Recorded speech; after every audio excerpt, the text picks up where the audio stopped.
I have somehow learned that there is a particular loan relating to food that you took. Yes. And I raise these things because many people in South Africa are poor and they could be inspired not to lose hope no matter their circumstances if they were to hear your story, considering the position that you have been nominated for. Tell us about that loan. Thank you, Chief Justice. When I finished matric, I was quite confident that I would get what used to be called then exemption, and therefore would qualify to go into university. I didn't think I would have a problem with getting that, and I was confident that I was going to get a bursary too. But my problem was that at home, the situation was quite bad. My mother had stopped working 2 years before my matric. She had lost her job, and by the time I finished what would now be called grade 11, she said she had exhausted all her savings.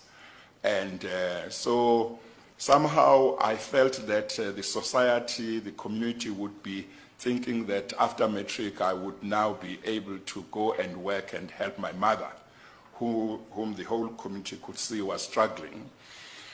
But I wanted to go and do law, and I was determined, but I felt that I couldn't go unless I made arrangements to make sure that my mother and my brothers and sisters behind would be able to have something to eat.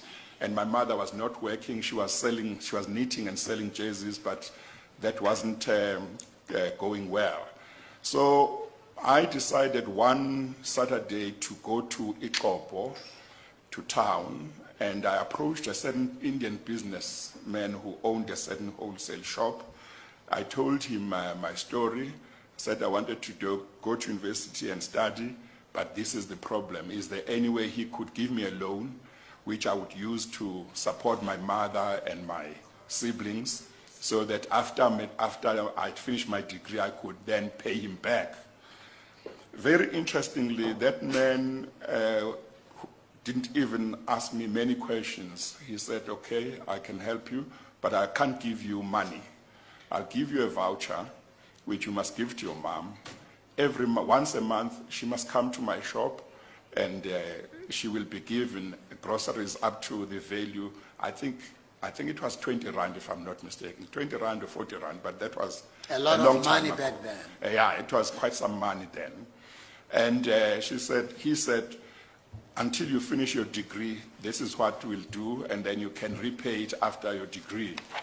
So I was very happy. He didn't ask me to sign anything.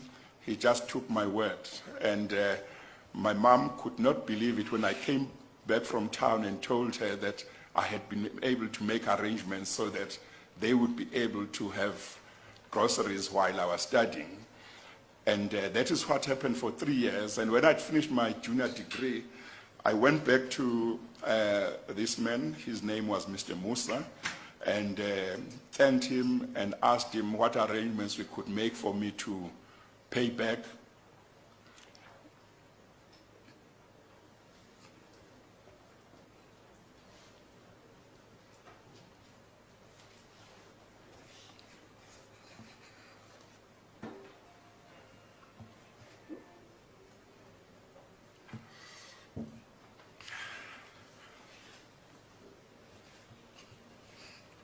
Sorry, Chief Justice.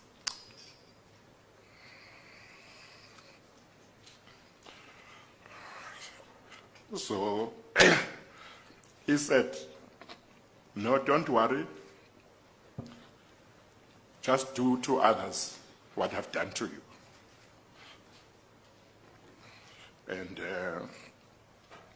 And I thought that was very important.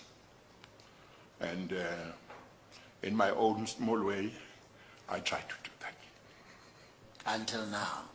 Yes, Chief Justice. Now,